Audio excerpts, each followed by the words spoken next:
रामकृष्ण हरी मित्रांनो, कसे आहात?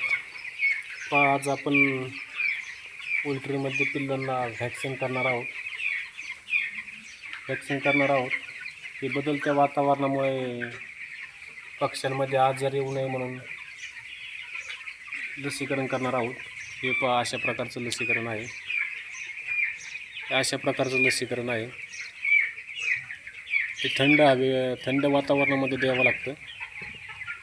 हे वॅक्सिन थंड वातावरणामध्ये द्यावं लागतं. हे बघा अशा प्रकारचं असतं आणि असे पाण्यामध्ये मिक्स करावं लागतं.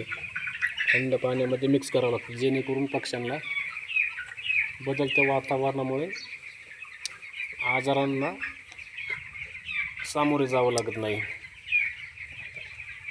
हे आपण आता मिक्स करून घेणार आहोत.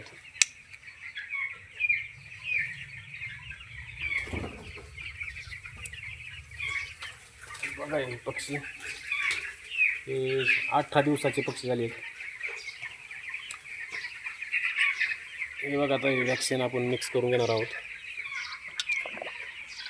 असं पाण्यामध्ये पूर्ण वॅक्सिन मिक्स करून घ्यायचं.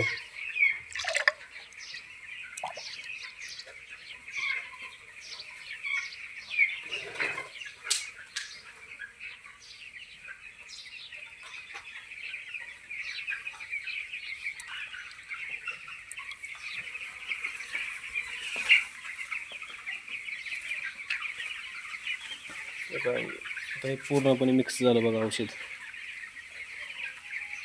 आणि असे पाण्याच्या भांड्यामध्ये, पिण्याच्या पाण्याच्या भांड्यामध्ये मिक्स करायचं औषध. कसे वाटले माझे पक्षी कमेंट करून सांगा. धन्यवाद.